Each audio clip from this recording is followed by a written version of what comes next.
Como é que é, malta? Sejam bem-vindos a mais um episódio do Falso 9. Hoje tenho o prazer e o gosto de ser acompanhado pelo Alex, como sou sempre. Alex, como é que estás? Está tudo bem, Carlos, e contigo? Também um fim de semana cheio de praia ou de futebol. Foi uma mistura dos dois, deu para fazer um pouco de praia e acompanhar os jogos de futebol. E, como sabemos, é difícil acompanhar tudo a 100%, mas estamos mais do que prontos para mais uma semana de análise, neste caso, fim de semana de análise da Premier League. Em Portugal é sempre complicado, não é? Com este sol e com este tempo. Acompanhar os jogos de futebol em agosto, já se sabe. Só em setembro, o teu break dá para acompanhar A partir de as. setembro voltamos à normalidade, se bem que eu acho que o verão vai continuar por mais tempo. Aguardemos. Sim, mas mesmo assim acho que para ali a partir de setembro, outubro já dá para acompanhar assim mais uns joguinhos porque o tempo já não está assim tão não está a convidar tanto para ir à Convidativo. praia, exatamente, não está tanto convidativo. Mas olha, por mais é que temos que começar, a não ser pelo talvez o resultado mais surpreendente este fim de semana, o Tottenham 2, Manchester City 0.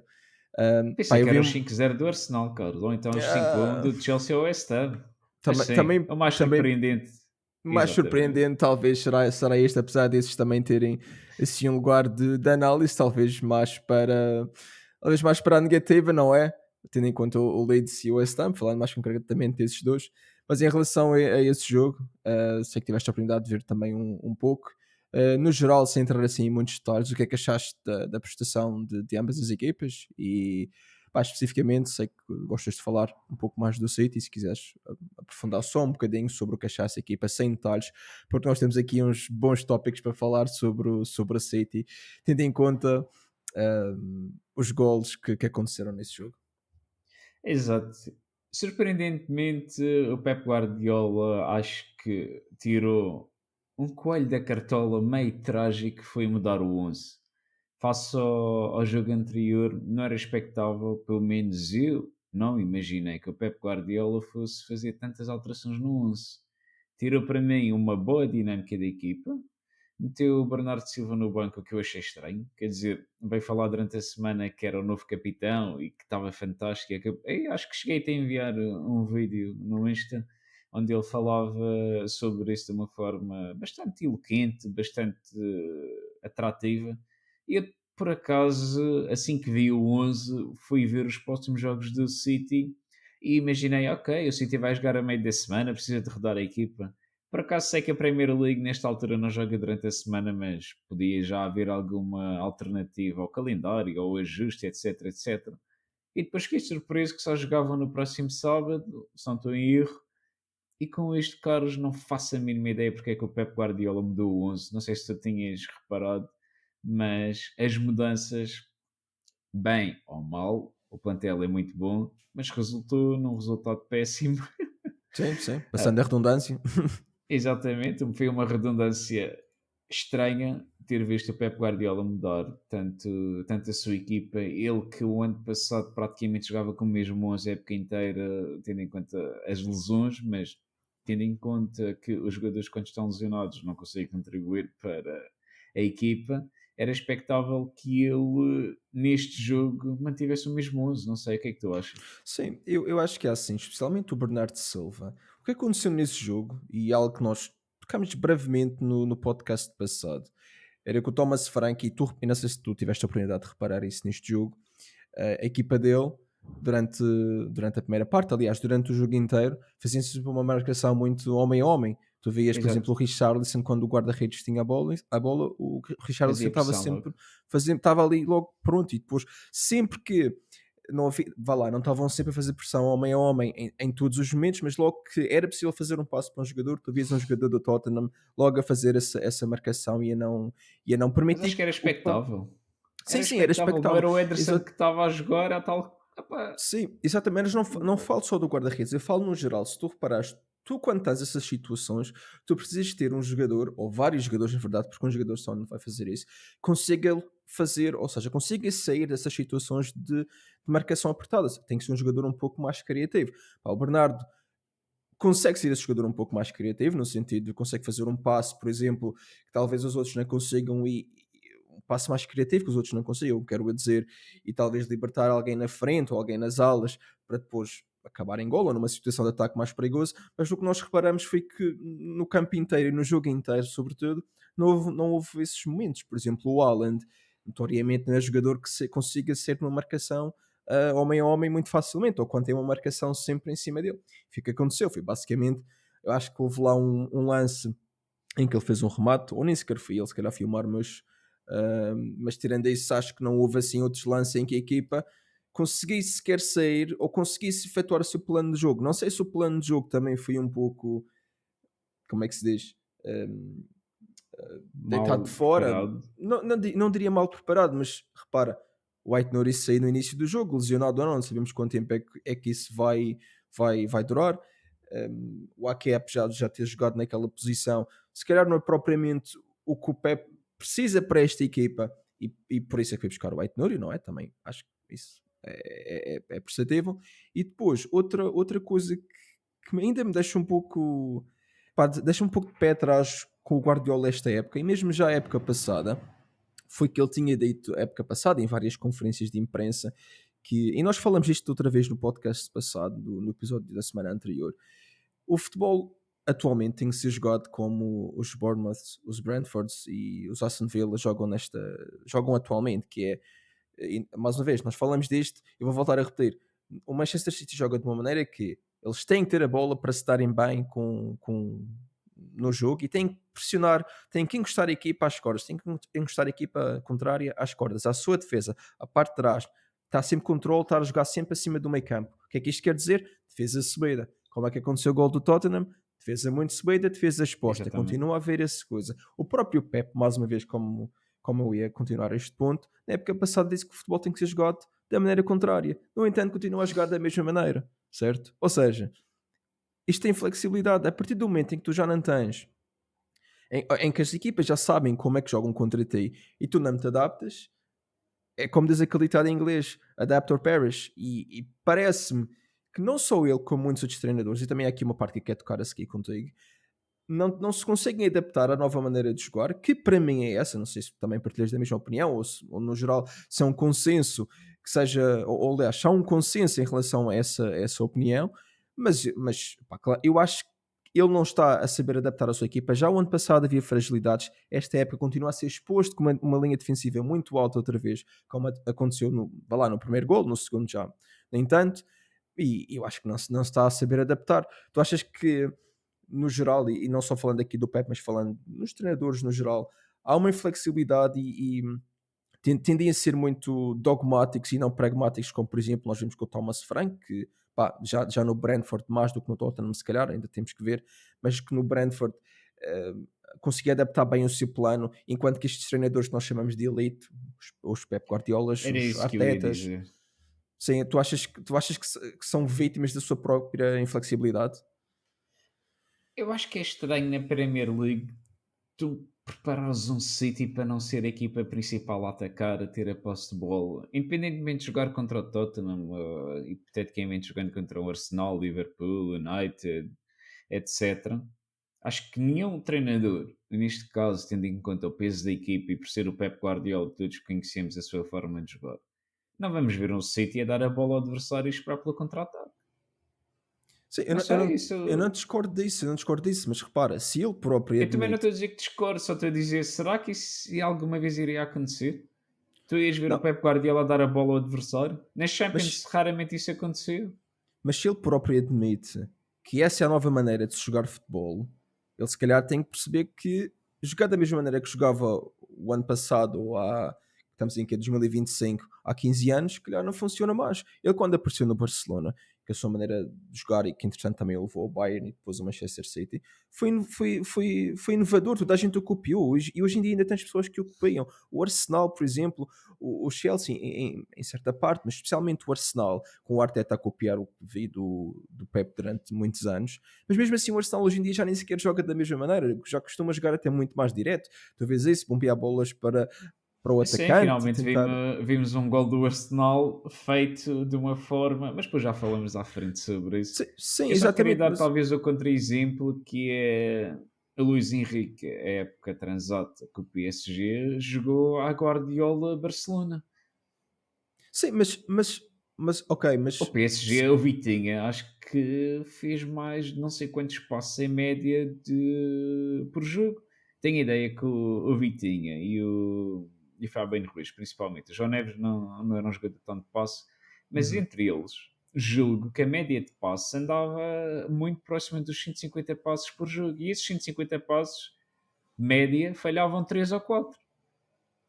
Sim, é assim, eu não A digo mais questão é uma que talvez vez. o City não tenha os jogadores indicados para fazer a contenção e a manutenção de posse de bola, como o PSG o consegue fazer.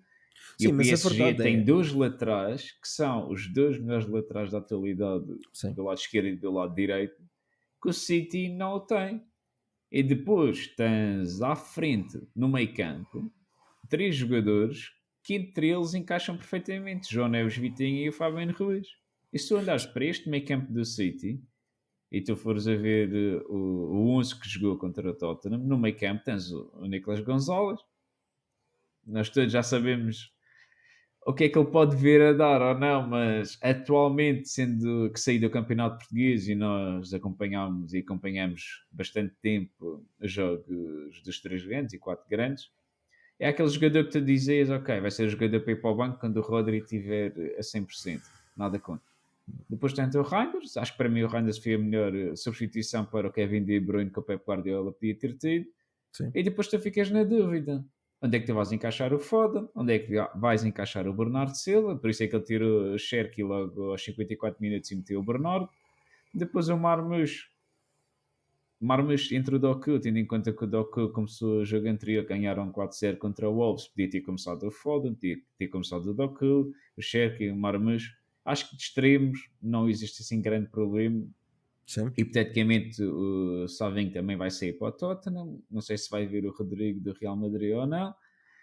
Mas acho que o problema do Pep Guardiola prende-se com o meio campo e aquela transição da defesa para o ataque que ele gosta, ou pelo menos não tem um jogador que vá bombear para o Haaland como vimos a fazer na época anterior. O Ederson acho que fez 3 assistências ou 4 assistências na época passada e penso que a transição do Pep Guardiola vai do 8 ao 80, ou seja, ou Sim. mantens a 100% a posse de bola, ou nos 70% por jogo, estava a exagerar, ou Uhum. então faz aquele chute na frente e o Haaland resolve, mas precisas ter um guarda-redes que o faça.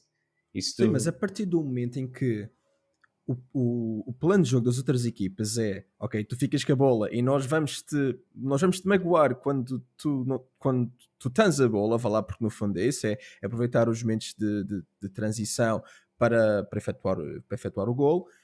E então, se ele continua a jogar dessa maneira, ele claramente vá lá, será que está a preparar os jogos da maneira que devia? Porque se as outras equipas querem que ele jogue assim e dão-se bem com ele a jogar assim atualmente, vá lá, durante muitos anos não conseguiam jogar contra ele. O Pep era provavelmente o melhor treinador e se calhar continua a ser o melhor treinador do mundo, mas era muito mais complicado jogar contra uma equipa do Pep há uns anos do que foi estas duas últimas épocas. Também se pode falar aqui de ambição e de motivação dos jogadores. Eu acho que ele também falou disso nas conferências de imprensa o ano passado. O ano passado comecei a ligar um pouco mais às conferências de imprensa. O pós-jogo, vá lá, porque os treinadores costumam dar assim uma overview do que é que aconteceu mal, às vezes também falam muito da mentalidade dos jogadores, e muitas das vezes ele falava que era complicado tu manter jogadores que já ganharam pelo Manchester City, e não só, mas especialmente os que tinham entrado no old clube school. e ganho, exatamente, continuar a manter essa gente motivada durante o resto da temporada ou até para temporadas seguintes, não é? E realmente é complicado. Pode ser também um problema desse. Repara, basta que tu tenhas um jogador que não esteja tão motivado, não esteja com tanta ambição como estava há uns meses, que era quando entrou na equipa, começa a afetar o balneário no geral, vai afetar, pouco a pouco acaba por afetar. Também pode ser um problema motivacional, pode não ser só um problema tático, que também acho que existe, não é? Pá, a defesa exposta muitas vezes esta temporada, já o ano passado víamos muitas vezes no lado do Guardiola, do lado esquerdo, vimos isso acontecer muitas vezes, a defesa muito exposta, agora a defesa muito subida e exposta, e as equipas gostam é disso, absorver a pressão, meter a bola perto da defesa, até podem ser apanhados em fora de jogo, mas até tem sido raro isso acontecer com o Manchester City ou contra o Manchester City. Bem, e depois parece-me que não, mais uma vez, parece-me que há uma inflexibilidade não só dele, como também de outros treinadores. Como eu já disse, acho que nós vamos ficar nisto agora um bocado também sobre a inflexibilidade em, em adaptar o seu plano de jogo. E falo em flexibilidade porque estava a ver a conferência de imprensa do Chelsea também, o pós-jogo contra o West Ham, e houve uma lesão do Levi Colville. E o Maresca estava a dizer que precisava de um jogador novo para a posição do Colville. O Colville é um defesa central, para quem não sabe, mas a partir daqui quem segue o nosso podcast está de saber mais ou menos os jogadores da Premier League. E como eu estava a dizer, o Colville lesionou-se, ele estava a dizer que precisava de um novo jogador para essa posição, que fizesse o mesmo com o Colville. Ora, o Chelsea tem neste momento 8 defesas centrais. Ou seja, tem pelo menos, vá lá tendo em conta que joga com 2 centrais, tem pelo menos 3, ou tem pelo menos 3 opções para cada central. Ou seja, pelo menos para o lugar do Colville teria mais 2 opções para jogar no seu lugar. Mas ele diz que tem equipes que já pediu o Todd Bowley, o CEO lá dos Blues, do Blue Group, ou lá como se chama o grupo do Chelsea, para ir buscar um novo jogador.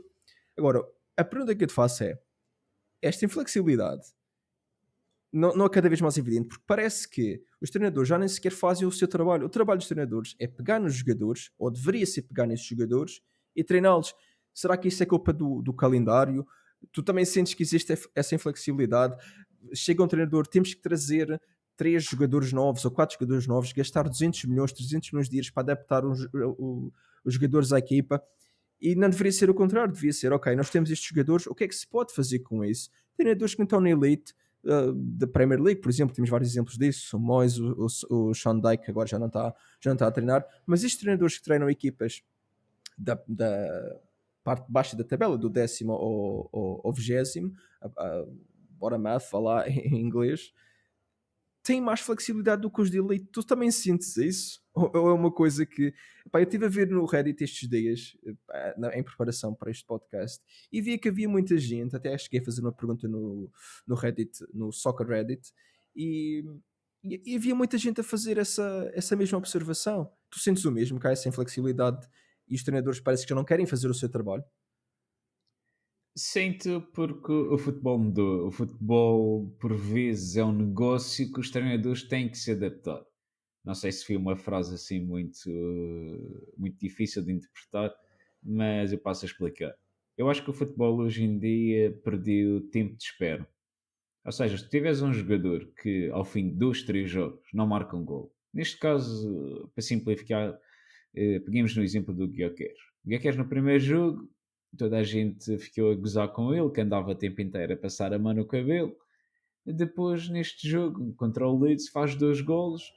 O segundo penalti, mas o primeiro é um gol clássico a Gyökeres. Quem acompanhou a Liga Portuguesa sabe bem o tal chute na frente do Uhum, Sporting. Neste caso era aquele chute na frente maravilhoso, desmontava a equipa, muitas uhum, vezes vulgarizado por nós em conversa entre amigos, mas era aquele passo longo, perfeito, para o espaço. O Gyökeres rápido, forte, corpo a corpo, ganha a profundidade. Depois encarou os dois defesas do Leeds, passou a meio deles, que parecia que não estava ninguém lá. Eu tive que ver a repetição um bocado em câmera lenta, porque quando ele mete a bola entre o primeiro defesa e o segundo, é do uhum, género. Aquele não vai passar, mas não, a bola passa lá com uma sutileza, suavidade, depois remata bem ao primeiro posto. E tu podes dizer o quê? Ok, o Guilherme precisou de 2 jogos, ou neste caso, precisou de não marcar um jogo, para no segundo fazer 2. Ok, que o lance do penalti podia ter sido o miúdo a marcar que sofreu a falta, mas também não, sim, acho que não é para nós. sim, Também é jovem, 15 anos, e neste caso o que interessa é valorizar o ativo do Gyökeres. Mas fez um uhum, gol de penalti, como tantos fez, e tenho ideia que falhou muitos poucos na Liga Portuguesa, não tenho os números. uhum, Mas foi fantástico. Ou seja, o Arsenal, pelo menos eu também, tal como tu, durante a semana, conseguimos ver vários trolls ou várias fotos de Gyökeres a passar a mão no cabelo, o Gyökeres uhum, gordo, Gyökeres etc. Pronto, já fez 2 golos. Nesta semana, o Arsenal vai estar preparado e vai estar com uma prepotência em relação às outras equipas que, ok, o Gyökeres já marcou 2 golos, aquela sim, máquina de 50 golos por época vai começar a carburar, e o Arsenal, próximo jogo que será que é? 6-0? 7-0, não sei contra Pois, quem é, também estou a especular demasiado, sim, mas tu ficas completamente, ok, a minha hype começa a subir e tu, vou ver o Arsenal para ver o que é que vai acontecer. sim, E agora, respondendo de uma forma simples à tua pergunta, eu acho que os treinadores hoje em dia não têm tempo. Se não apresentas resultados, tu sabes.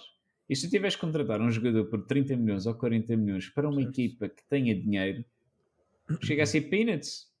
Não Sim, sim, é sei, usando verdade. aquela expressão do JJ. É, é estranho. O Jorge Jesus, por exemplo, quando treinou o Flamengo, também contratou 3 ou 4 jogadores, neste caso da competição da Europa, Sim. jogadores europeus. Levou para o Flamengo, conquista tudo. Ou seja, chega a uma altura que até o próprio JJ, que formou os jogadores e talvez não os soube formar bem, perdeu exemplos de como o Bernardo Silva, atual capitão do City, quando jogava no Benfica, pediu para sair porque não tinha tempo. Se Uhum. já há, não sei, o Bernardo Silva deve ter saído com 18 ou 10 19. anos, 10 anos, se calhar. Sim, o Bernardo acho que é de 10, 12 anos. 94 como eu, há 10 anos ele estava nesta mesma situação. E se há 10 anos o futebol começou a mudar, atualmente está saturado e acho que é mais fácil treinar uma equipa de transição e formar jogadores do que tu treinares um colosso e teres tempo para formar jogadores. E isso volta ao nosso exemplo que nós tínhamos trazido para o podcast do porquê do Trafford. Sim. Neste caso, era um jogador formado no City, fez a sua formação no City, depois saí e foi novamente comprado por um valor, acho eu, 2 vezes superior, ou perto, mais ou menos o dobro, Uhum. do que aquele que ganhou na sua primeira venda. Ou seja, vendeste por 17 milhões ou 18 milhões, ou lá o que foi, e depois voltaste a contratar por 31 ou Sim, 32, tudo. e depois tinhas o Ortega já no banco que chegou a meter o Ederson como de segunda opção, ou quando Como estava segunda opção. lesionado fora das opções, e tu ficas na dúvida o que é que se passa. Neste caso, uma posição muito específica de um guarda-redes. Se isto acontece, quanto fará numa defesa, num meio campo e num avançado? As duas posições mais críticas para mim é o avançado e o guarda-redes. Um começa, o outro acaba, neste caso, na frente começa o primeiro a defender e o guarda-redes é o último Um último defender. a ter que segurar as bolas todas. Exato. E eu faço-te a pergunta: será que o Pep Guardiola precisa de um Donnarumma? Pois, é assim, eu acho que até esta derrota pode ter acelerado essa contratação. E como ele diz, eu vi mais uma vez na pós-conferência deste jogo, o Pep estava a dizer, não há titulares garantidos na época, portanto, apesar de terem comprado o Trafford, pode até acontecer que ele volte a sentar no banco e o Donnarumma fique com Claro. o lugar. Portanto, eu acho que há tal coisa. Isso também já Precisar. é o business a falar. Sim, sim, claro. Assim, É precisar, porque, precisar é sempre relativo. Epá, eu acho que o Donnarumma é um jogador de classe mundial, vai elevar o nível do City mais uma vez. sem Mas esse o dúvida, Ederson não era jogador também para isso. Não sei o que é que se passa para ele nem sequer contar para o Pepe, aparentemente. é muito Seja estranho. negócio, seja logo for. Pá, mas a verdade é que acho que o Donnarumma mais uma vez vai elevar o nível. Pá, e penso que poderá fazer diferença, mas acho que pode também ter sido uma maneira de proteger o Trafford, a dizer que não há os titulares e isso tudo. Ou então também pode ser um aviso para ele a dizer: amigo, não podes fazer aquele passo como fizeste para o Neiko. Isso, não há desculpa para isso para um jogador titular na Premier League num clube de top 3 na liga, não é? Portanto, Sim, a questão é que eu não sei bem como é que funciona as inscrições dos jogadores formados localmente nas Champions, neste caso a grande competição da City, além da Premier League, a segunda grande competição, a primeira grande competição, isso já depende internamente como é que ficou definido, mas o Trafford foi formado localmente, ou seja, sim. é um jogador que não vai contar para aquele número restrito de jogadores inscritos para a Champions. Será que também a jogada foi essa? Ele lembrou-se? Será que... Assim, nós falamos já que Não eles têm uma sei. formação grande. Se o problema fosse esse, estás a perceber? Se o problema fosse os jogadores da formação, nós falámos ainda no episódio passado e tu mostraste aquele exemplo do Cole Palmer e tinha lá uns Exato. quantos do City. Portanto, penso que a formação hoje em dia está a produzir suficiente para, no caso de tu teres que ter esses jogadores, serem alguns incluídos. Portanto, é assim, eu acho que. É Eu preciso acho que dar tempo ao tempo. exatamente, exatamente. E E é pai, estranho também o Pep Guardiola, na época passada, meteu o Rico Lewis, acho que foram 18 a 19 jogos consecutivos, depois tirou da equipa e desapareceu. E esta época começa com o Rico Lewis a titular e depois o Oscar Bob que foi emprestado e que acho que é uma pérola que está ali, que ele talvez vai pensar, será que era o meu Cole Palmer? Será que era o meu Liam Delap? Pois, Será que exato. era aquele jogador que faltava, que não existe? Porque, a sério, o único jogador da formação do City continua a ser o Foden. Pois, exato, exato, que está na equipa e que vá lá também Exato. mesmo assim parece que tem vindo a perder o lugar. Mas apesar disso tudo, eu acho que o Pep será provavelmente a última época que ele terá, a última época que ele terá à frente do Manchester City e penso que tem muito trabalho a fazer.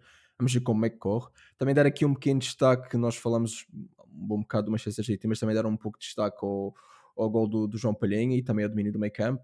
Se assim muito rápido, parece que tem se integrado muito bem no plantel. O Kudus também, bastante energia, criatividade. Acho que o Tottenham, nós já falamos também um bocado sobre isto, porque o episódio passado foi um pouco uma preview, previsões da época que se avizinha ou da época que já está a decorrer, e parece-me que a mistura de um treinador como o Thomas Frank e estes reforços que talvez ainda faltam agora, perderam o Eze para o Arsenal, mas se calhar ainda falta ali um ou dois reforços que possam fazer a diferença. Os jogadores também depois vão voltar de lesão, Kulusevski, etc. Portanto, vão fazer a diferença. Acho que é uma equipa que surpreende comparado com, por exemplo, o ano passado.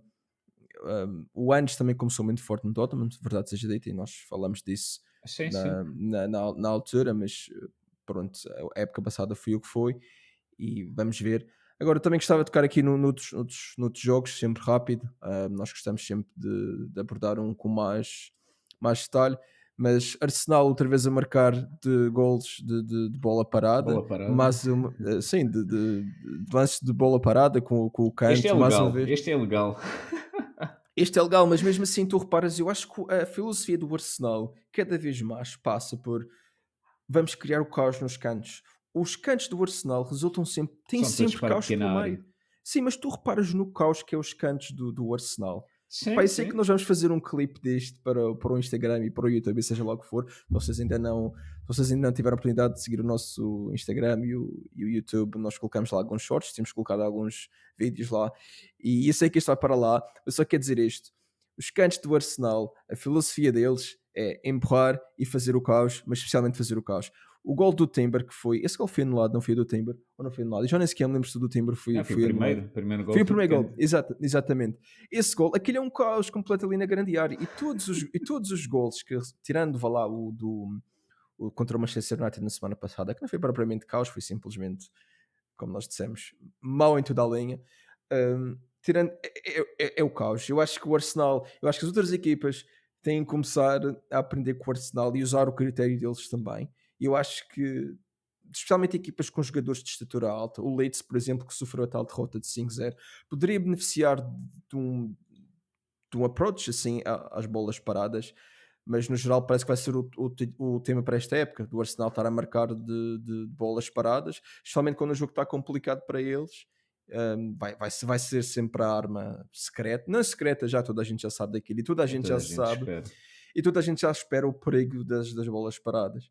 Por fim, também queremos tocar aqui um pouco no que foi. Por fim, não, que ainda vamos falar de mais um pequeno tópico sobre hoje à noite. O podcast é gravado à segunda-feira, mas queria também tocar aqui antes um pouco no Fulham Manchester United. Nós previmos isto na semana passada, que era o Manchester United contra equipas grandes joga muito bem, contra equipas mais pequenas, pá, nem ver. Outra coisa que se notou com este jogo, na minha opinião, não sei se tiveste a oportunidade de ver um pouco também deste jogo, Alex, mas é que os reforços também conseguem jogar mal ao segundo jogo, falo mais especificamente do Mbomo. O Sesco no banco outra vez, aliás, eu até vou parar aí de perguntar, tu compras um jogador por esse valor e porque é que ele já não está a jogar? Especialmente porque o Gyökeres não teve para a época, buscando esse exemplo mais uma vez, não teve para a época e já fez 60 mais não sei quanto no jogo do Arsenal nesta época, não tendo para a época, e o Sesko que apanhou para a época no Leipzig jogou 20 minutos no primeiro jogo e agora entrou aos 50, 60, salvo erro. qual é a ideia? Porque é que um jogador deste calibre não está a jogar numa equipa que claramente precisa, não é uma equipa que pode jogar passa agora a expressão, com um falso 9 como jogou com o Mason Mount, Mateus Cunha e com o Mboma. Qual é a ideia mesmo? Nós todos conhecemos bem o Ruben Amorim e sabemos o quão protetor é para os seus jogadores. Eu agora não sei se ele está a lançá-lo às férias ou não, ou se quer não lançá-lo às férias, para ser Uhum, mais preciso. Mas ele também entrou logo aos 53 minutos, na segunda parte. É estranho porque o Ruben Amorim provavelmente quer lançá-lo no 11, mas há alguma coisa qualquer que ele não quer estragar a longo prazo. Vamos supor essa teoria que é, ele não quer arrebentar com o espírito do plantel, que fez uma pré-época muito coesa, muito forte, e introduzir ela agora um reforço a meio, talvez poderia criar um bocadinho de uma distopia da realidade que ele quer apresentar.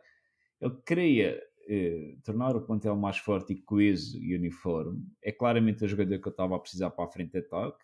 Alto, rápido, forte, porte atlético, etc. Mas ele também, na pré-época, só lançou o Matheus Cunha e o Mbembo no último jogo antes de iniciar-se a Premier League. Ou seja, sim. também teve ali a polir, a demorar um pouco para afinar, etc., dar tempo. Mas por outro lado, o Arsenal lançou o Gyökeres e tu ficas, ok, Ruben Amorim está a fazer uma tontice. Ele devia ter lançado o Sesco logo de início. Não sei Uhum. porque é que ele não o fez, mas penso eu que a minha interpretação é essa. A longo prazo provavelmente vai ter mais resultados.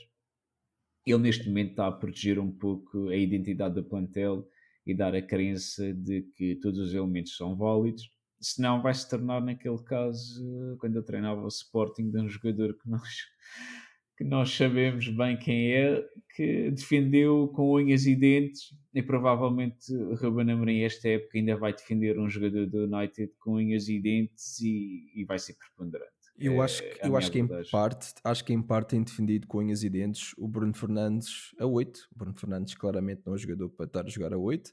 O Manchester United tem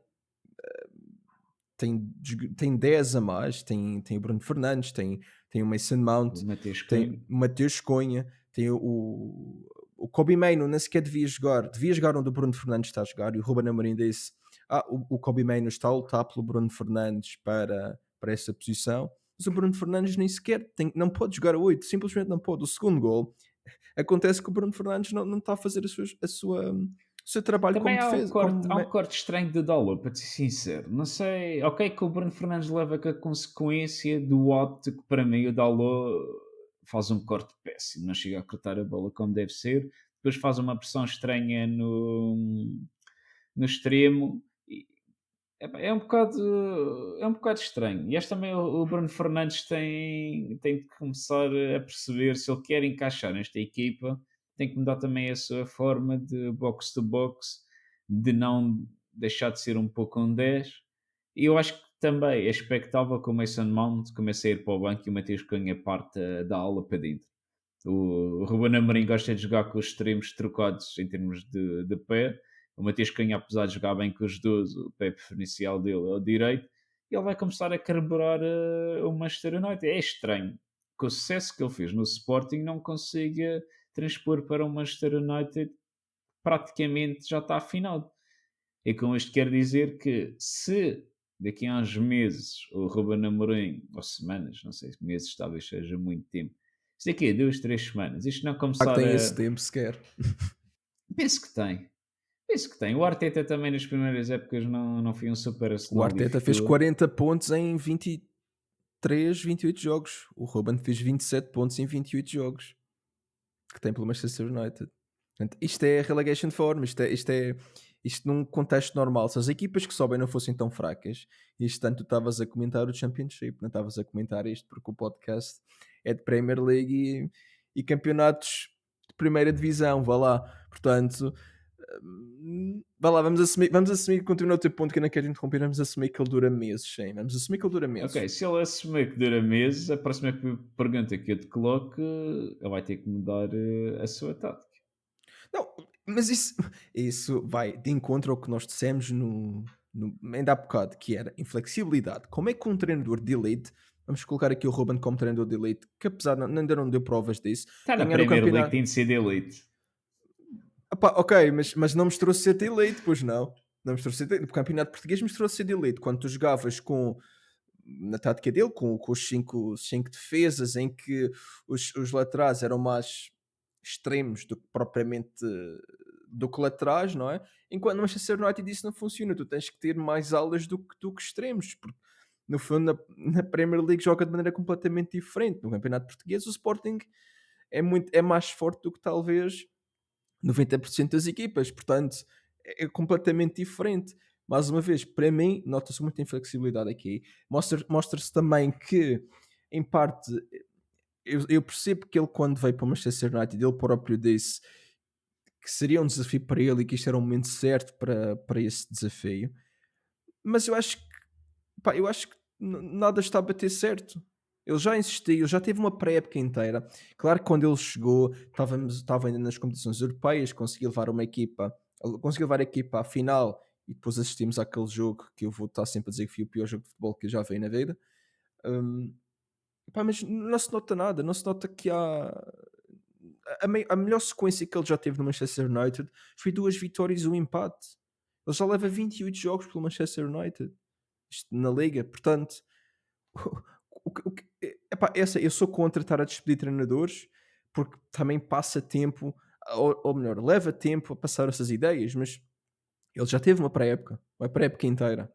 O que mais é que tu podes esperar? Porque é que, tu não estás porque é que ele não está a colocar jogadores na posição? Porque é que ele insiste em jogar com o Bruno Fernandes a 8 quando o Bruno Fernandes é um 10? Porque é que ele tem 10, 4 números 10 no plantel? Para que é que ele comprou um Bomo? Para quê? Não faz sentido. Apesar de ser um bom reforço e ser um bom jogador, não faz sentido. Tu tens jogadores que podem fazer isso e depois tu queres jogar com o Bruno Fernandes na tua equipa, estás a cair no problema que o Ten Hag tinha, que era jogavam os favoritos e não os melhores. Vais cair no mesmo E o problema. sistema dele vai ter que tornar-se um pouco mais flexível. Os jogadores vão ter que se tornar flexíveis para tornar a sua Mas em inflexibilidade relação ao Bruno Fernandes, ativa. tu disseste uma coisa que eu não concordo. Ou não concordo, eu acho que tu estavas a dizer, ele tem que se adaptar mais a jogar na posição de 8 ou fazer mais um box-to-box. Mas tu não consegues ensinar truques novos a um cão velho. Não é? O Bruno Fernandes não vai ser dos melhores 10 da liga e de repente tornar-se no Rodri, não é? Isso não é possível. Por mais que tu sejas um bom jogador, é difícil tu conseguires fazer isto, porque se fosse assim, pá, se eu fosse um bom 10, um bom 8, um bom 6, pá, tínhamos o melhor jogador do mundo da história do futebol, provavelmente, não é? Portanto, o Rodri talvez, se calhar, consegue fazer um pouco de todos, mas mesmo assim, o Bruno Fernandes, aquele meio campo simplesmente não pode ser isso. O meio campo do United é uma coisa insistente. O Casemiro a passe de caracol ontem. O Bruno Fernandes claramente não consegue jogar no meio campo a dois, tem que jogar ao. Pá, eu nem sei o que é que vão fazer. Idealmente seria jogar no lado do Mbomo, não é? Porque seria e o Cunha à esquerda e o Sesco a meio. Mas ele vai jogar onde? Vai tirar o Mbomo da ala para jogar o Bruno Fernandes? Se a ideia, só para acabar o ponto e já antes de continuar, a meu ver, se a ideia é jogar com o Bruno Fernandes a 8, não é? Então peguem nos 100 milhões que a Arábia Saudita estava a dar e vendam a Arábia Saudita, seja que clube for. Porque ele nunca vai funcionar a 8. Para além de não funcionar porque não sabe fazer essa posição, porque é melhor noutra posição, estão-lhe a tirar o melhor do jogo dele, que era aquele último passe que ele teve, e estão-lhe a fazer jogar no meio campo que por si só não existe. Não existe meio campo com Casemiro. O Garto ainda sentado no banco, podia muito bem jogar. Tu olhas para o plano de jogo do United e eu sinceramente não percebo o que é que se passa. Não sei o que é que se passa. E como tu dizes, ou muda ou morre. E para dizer isto, que o sistema atual do Manchester possibilita a manutenção da posse de bola. E neste jogo contra o Fulham, acabou por ser uma segunda parte de mais ataque do Fulham do que do United. Também, eu sei que o United marca o gol no início da segunda parte. Também Autogol. promove, sim, o autogol, desculpa. Não, não, é verdade. Promove É a que que o nem sequer marcaram um Fulham, golo. sim, não chegou. O Bruno Fernandes falhou aquele penalti. Eu li Uhum. hoje de manhã que o árbitro fez qualquer coisa que não lhe deixou ter as suas dinâmicas e ter a sua rotina de marcar o penalti, por isso Uhum. ainda temos que averiguar isso a 100% se foi ou não dessa forma. E tu notas que o Fulham depois assumiu a posse de bola e na segunda parte deu claramente uma amostra do que as equipas do Marco Silva conseguem fazer na Premier League contra os grandes. O Fulham é daquelas equipas que contra as grandes equipas da Premier League, quer sejam 5, 6, 7 ou 8, ou neste caso as equipas em melhor momento, ou as que ambicionam chegar ao melhor momento, o Fulham é aquela equipa chatinha que dá cabo delas. Porque se tu fores a ver, eu acredito atualmente que novamente o Nottingham Forest do Nuno Espírito Santo fez um jogo muito bom contra o Crystal Palace. Ou seja, o Fulham, Nottingham Forest, Crystal Palace, neste momento, e o Brentford, tendo em conta que o Brentford vendeu muitos, ainda estamos para averiguar, e o Bournemouth, são equipas que nos dois primeiros jogos partem à frente do West Ham, Aston Villa do Brighton, que perdeu contra o Everton 2-0, e podemos dizer que estão equiparadas com o Manchester United.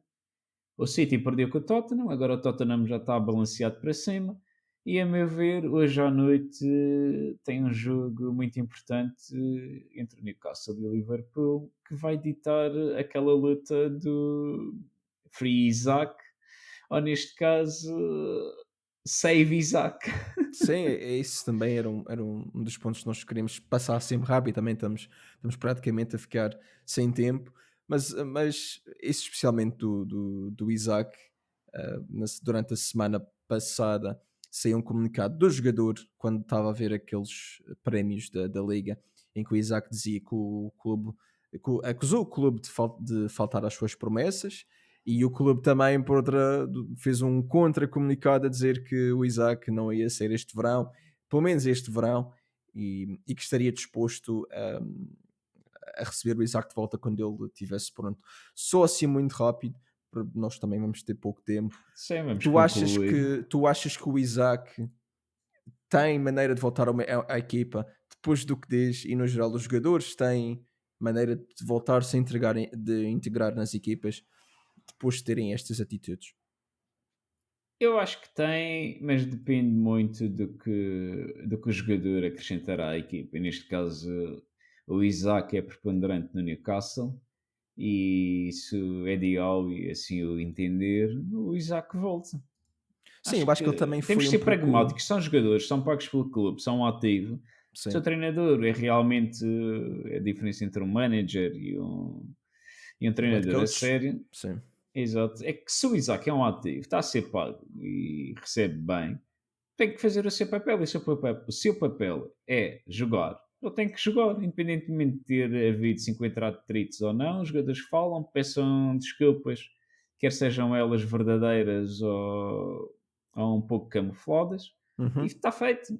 Agora, Sim, se ele vai jogar hoje à noite contra o Liverpool, não sei. sim. Era Também engraçado se penso. jogasse, mas eu também acho que não. Diria que está a 80% para não jogar e provavelmente nem no banco aparecerá. E se ele começar de início, o Liverpool que esqueça a sua contratação. Sim, eu acho que isso. Tu falaste tudo, acho que tiraste umas palavras da boca. Se tens contrato, jogas e acabou-se. Os adeptos também costumam ter memória Curto e curta, seletivo. portanto, exato, portanto, pá, tendo em conta o nível do jogador, se isso acontecer, eu não acredito que não o vão perdoar, vá lá, vão ficar ressentidos, mas vão o perdoar certamente. E Sim, tens N casos mas fazem o disso clássico, marcam acontecer. o gol, dão o Sim, beijo no símbolo, exatamente. batem no peito, depois em janeiro Exato. ele sai e Tiveste, está tudo tiveste tratado. exemplos, tiveste exemplos com lendas de clubes. Eu estive a ver de clubes da Premier League em que isso tenha acontecido, e um caso bastante caricato foi o do Wayne Rooney em 2011, salvo erro, em que ele faz Quando sai do exatamente Everton para o United. ele quer exatamente, esse nem sequer foi o caso, foi uma vez em que ele queria renovar o contrato, Ah, e ok. o United nem sequer lhe dava o valor que ele pedia, então ele literalmente, falou, assim, acho que foi numa entrevista ou algo do género, e pronto, e entretanto é uma lenda do clube, portanto eu acho que é isso, se tens contrato, eh, pá, ou das duas uma, ficas sem jogar ou vais jogar, portanto acaba sempre por ser uma decisão também do jogador, porque o clube, não sei até que ponto é que o clube pode forçar um jogador a jogar, sinceramente não faço ideia desses pormenores, mas é isso, tens contrato, jogas e Sim, acabou-se, portanto. no E acho final que de hoje vai tudo, ser interessante. vai. É, vai ser uma luta quentinha. E eu só queria reforçar que se o jogador não se mantiver ativo e não querer jogar, também não vai ser um chamariz para outra equipa. Sim, O próprio exatamente, acho que jogador isto não quer ser prejudicado no meio deste negócio. sim, eu acho que no geral também os jogadores sentem que ou deveriam sentir e deveriam ser aconselhados que isto para as outras equipas Sim, exato. não As não consequências também são prejudiciais para eles, não só para a equipa, mas também a imagem fica marcada e as exatamente, pessoas não. tal como humano, se tu tiveres um trabalho e, sei lá, faltares ao trabalho porque não te apetece trabalhar, não é? Pá, vais ter consequências, se calhar quando tiveres Exato. uma próxima entrevista, se calhar vais ser queimado de alguma maneira ou de outra, portanto, acho que o futebol não é diferente e sim, acho que E vai hoje ser em dia, se também o jogador levar uma multa por não receber durante uma semana para os milhões que eles recebem, sim, não faz diferença, é um arranhãozinho no é tornozelo, um arranhão, exato. É menos uma não caneleira. é menos uma caneleira, é menos uma garrafa de champanhe no restaurante lá para Newcastle, portanto, deve ser algo do género. Mas é isso, malta. Acho que por hoje estamos terminados, também já estamos aqui com um bom tempo é todo o tempo que temos para hoje, basicamente. E Alex, se quiseres adicionar mais alguma coisa, estás à vontade, senão vamos fechar a loja para a semana a Mas mais. sim, só queria concluir mesmo com o momento determinante no jogo do Everton Uhum, entre defender um penalti, neste caso do guarda-redes do Everton. A probabilidade do Danny Welbeck rematar para o lado esquerdo ou para o lado direito era 50% e o Pickford fez claramente uma interpretação, ou seja, tive um feeling extra com o jogador canhoto, vai rematar cruzado no momento da aflição e consegui uhum. defender o penalti e todos nós já vimos a imagem na garrafa d'água dele com as probabilidades. E acho que é interessante um guarda-redes, além do feeling que tem que ter uma ajuda extra para um momento tão difícil. Cada vez mais nota-se aqui a introdução dos dados de estatística no futebol e nós também tivemos a oportunidade de falar isso muitas vezes aqui e com certeza vamos voltar a falar. Mas é isso, malta. Exatamente. Muito obrigado por terem ouvido este episódio. Mais uma vez nós estamos no YouTube e também no Spotify. Os episódios aparecem completos em ambas as plataformas. Podem nos seguir também no Instagram. Para as três plataformas é sempre o mesmo nick, Falso 9 Pod. E é isso, vemos para a semana, terça-feira, à mesma hora. E até lá, aproveitem o futebol. E hoje à noite há um grande jogo. Tchau!